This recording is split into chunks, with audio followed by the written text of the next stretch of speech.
Yeah, one thing I've noticed on YouTube now is that you can hype videos and it puts you up. I don't know, don't really understand it myself, but there is some sort of ranking. But at the moment it seems to be all these brain dead videos. So if you want to get the outdoor videos up there, the bushcraft and all that sort of stuff, do us a favour and go give us a hype. Not just me, but all the other bushcraft channels and that are out there. And get them up there, get them up in the rankings. I think you can hype up to 3 times. So appreciate that one.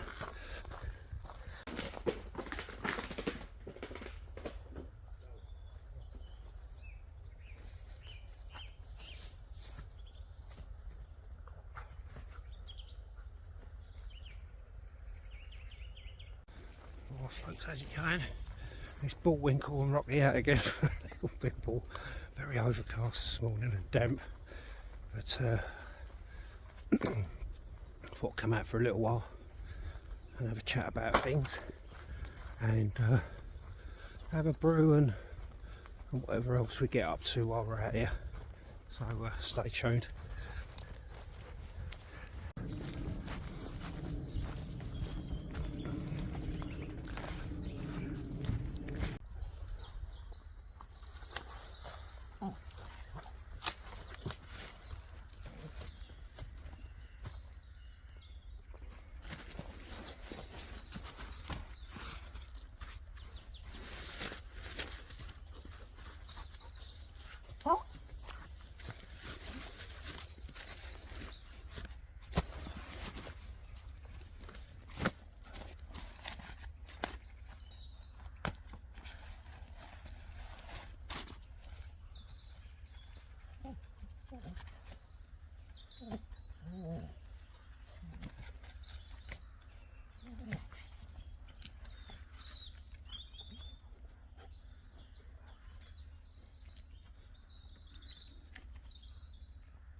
A bit of click and collect.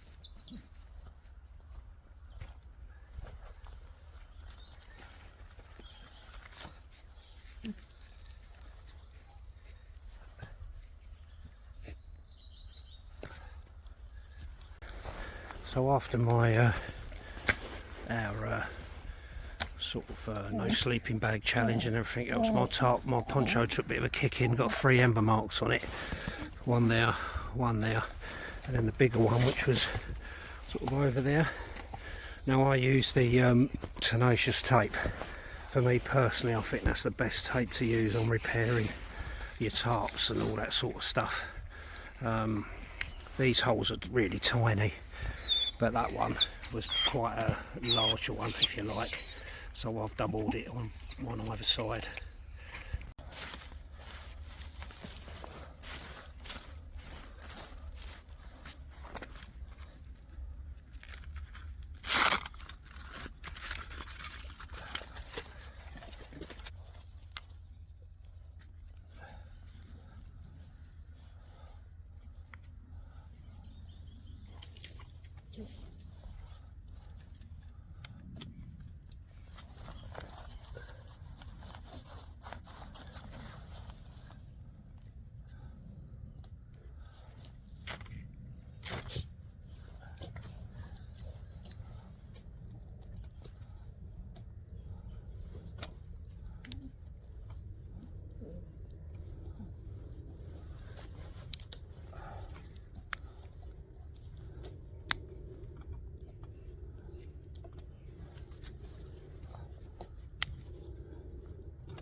So how's it going, folks? I want to have a, I don't know by the time this video comes out, when I put it up I don't know, but it's obviously post video of mine Barney's challenge, and I've got to say I want to really thank, there's probably some people that watch my videos and watch Barney's, you know, a little bit of crossover with probably the viewers and stuff like that, and I want to just thank everyone that commented on Barney's video, that all sort of gave him positive comments.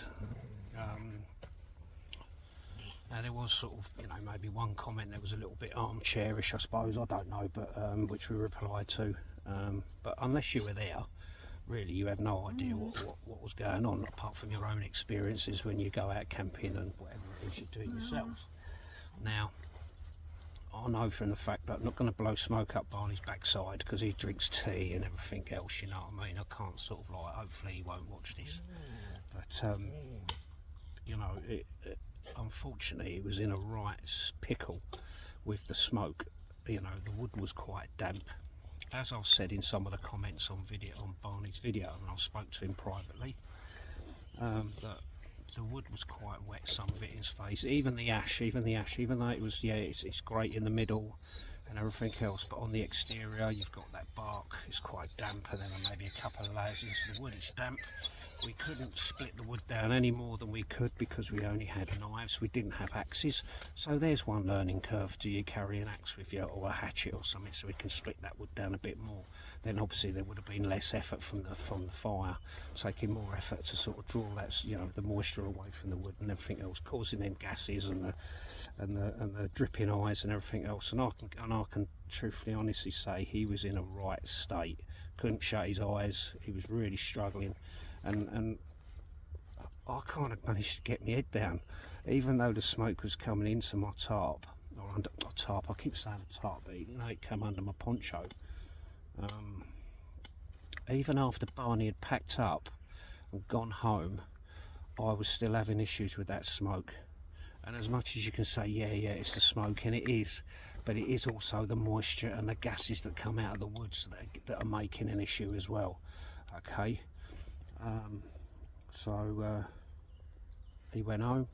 Since then we've already spoke about it, we've got another one planned in the pipeline, and we'll be doing it again. I mean, I could have done the second night. The only reason why I sort of bailed out was, one, I didn't really want to be on my own, and two, it was due to rain and everything else, so I just decided to pack up early morning and then to go home. So, but if Barney had stayed, I would have stayed both nights, you know, I would have done the same as himself. So I think his video was truly humbling. I've known Barney long enough to know, you know, what his skill level is. I'm always sort of, I'm nothing really, but I always try and always push him, always trying to sort of, you know, inspire him to do more, which he does. He gets a lot of inspiration from other people that he watches on the tube and everything else. Not on the tube as in the underground, I mean YouTube.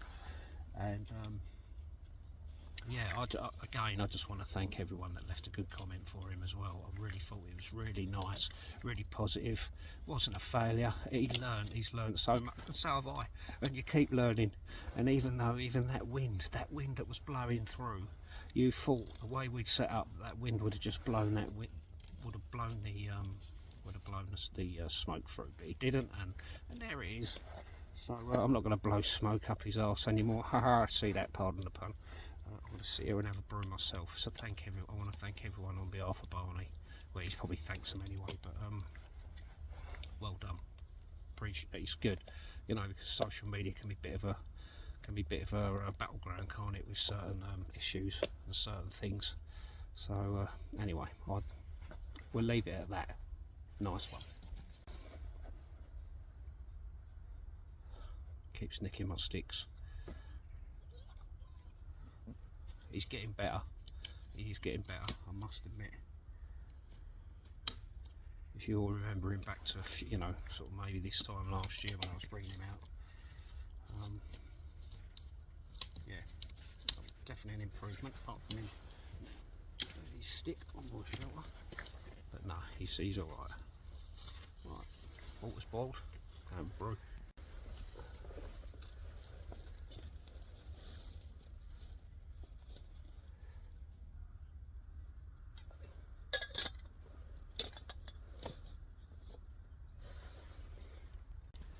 Now if you're wondering, oh what's that old cat, he's going up market, Barney's having a little wee in his pants now because I've got herbal tea and tea.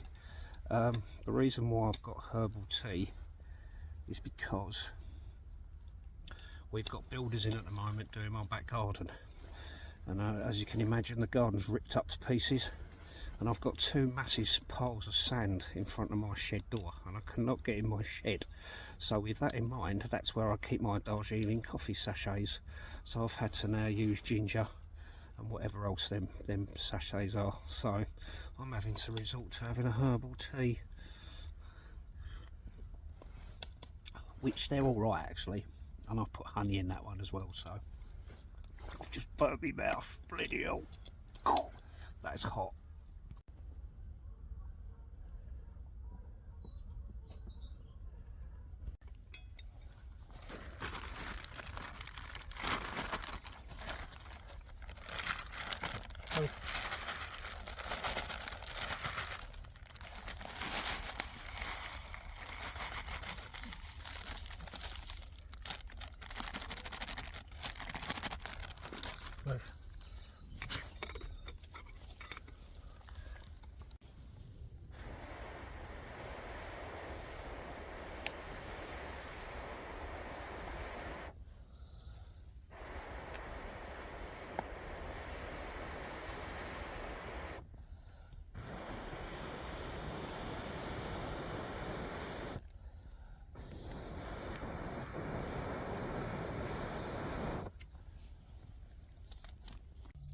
Right, so these are, I'm having these noodles.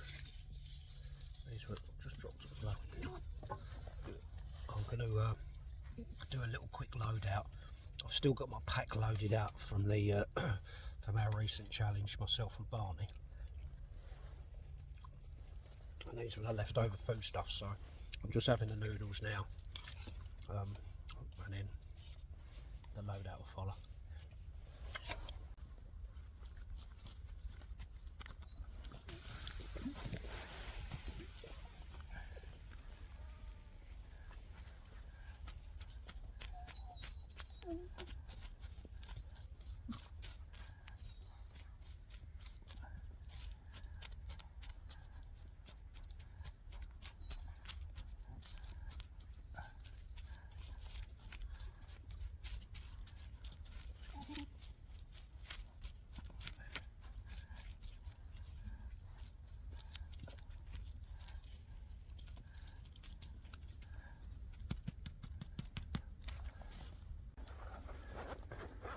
So here goes a loadout. This is the loadout that I took with me at the weekend with Barn. So obviously my standy pot in there, I had 3 sachets of coffee, which is very silly because I drank them pretty much on the first day, and then I had some noodles in there, and then my little stoves at the bottom with the cup. Bought the Virgo stove, no fuel. That one I would just use that maybe on the second morning, just to have a quick fire to before I come home, but I didn't need to. I was able just to cook on the fire. I took my solid scope bivvy bag, which was absolutely brilliant. I think it really helped having that, because obviously wearing, being inside that, I even took my shoes off and I was kind of quite cocooned in there, and then with the fire blazing it really generated a lot of heat, so it was really nice. I took some bannock bed, which I didn't use, I pre-made this at home. Some chorizo. We did not skimp on food. That was one thing we said that we wouldn't do, is skimp on food. What's the point? Picnic, I had 2 of these. One went on the first day, and that's obviously, no, one went on the morning I got up, and then that's the second one. I had a summit meal. Good old honey butter and cinnamon in there. In there was wipes and stuff like that. This is one of Dave Fryer's pouches, which probably most of you know that I use. I had in here was just some street cordage. This is just my little Maxpedition pouch. In there, literally what I've done was put toothbrush and toothpaste, a little bit of spare bit of fat wood, a lighter, and a little one of those cheap little lights in the back there. You don't need to see it.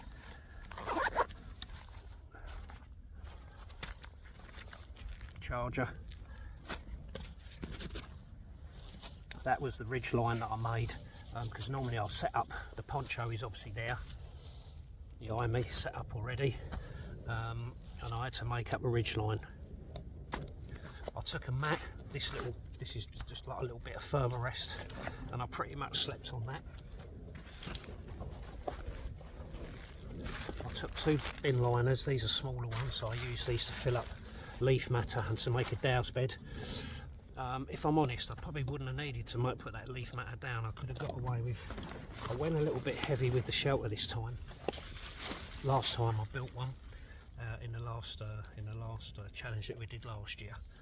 But with this one, I made a mylar sheet. This mylar sheet, what I've done was I taped a little tie-up point on each corner, and I used that on the inside of the poncho just to sort of like reflect some of the heat.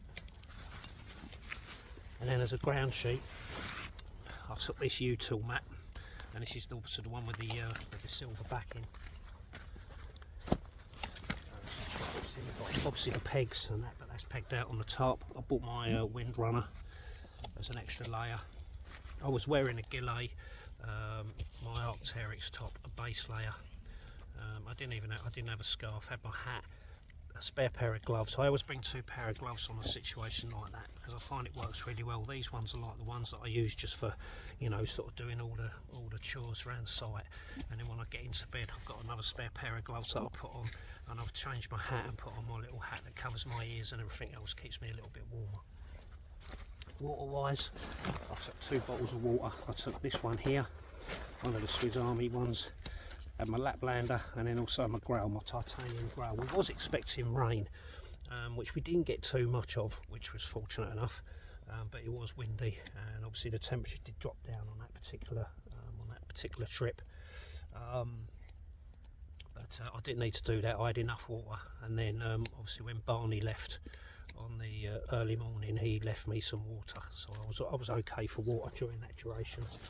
Again, because it was raining, I had my little liner over the top of the kit, and then in here what I've done was I put my other bits and pieces that go in there. I can't get them in. Right, so I have my CC4 Leatherman, and then some other bits and pieces in there which I didn't use. The only thing I did use was this, just to sort of hone up the knife, and I used the Leatherman to take the wire off the pot, because I made up a little bay alarm to go on this, but if anything I think it complicated it, and I ended up taking it off. Normally I'll just slot this into the fire anyway, so do I need it to have a pot air on it? I don't think I do. I think it's pretty much there. And then I had some other bits and sort of odds and sods in my pocket. Obviously my knife and the saw, as we say. Maybe I would have brought an axe in hindsight, because of obviously of preparing wood and the issue that we had with gases and smokes and things like that during the duration we was out there. So oh yeah, head torch as well. I always keep this one on here, this little Petzl one, but then I've got a Tactica which I was sort of using mainly, and that's generally it. All right, and that all went inside that Tamahara pack. Yeah. So yeah, so I went a little bit top heavy on the shelter this time. Oh yeah, and I had a bottle of, this is just water in here now, but it was flavoured. I had some flavoured water which I was just sipping, which was quite nice. Made a nice change from just drinking water all the time. So that was it. Okay, so that's a loadout. Look at him. That branch is still attached. Well, it was. Well, there's stick carnage. Rocky. Bless him. Well, I'm off now. Me and Rocky are heading back. So if you got this far, and obviously thanks for watching. Go and check out Barney's video. Brilliant, absolutely brilliant video, and truly humbling as well. So take care, folks, and I'll catch up with you on the next one. I will be putting some more videos up shortly. But yeah, one thing I've noticed on YouTube now is that you can hype videos, and it puts you up, I don't know, don't really understand it myself, but there is some sort of ranking. But at the moment it seems to be all these brain dead videos. So if you want to get the outdoor videos up there, the bushcraft and all that sort of stuff, do us a favour and go give us a hype. Not just me, but all the other bushcraft channels and that are out there. And get them up there, get them up in the rankings. I think you can hype up to 3 times. So appreciate that one.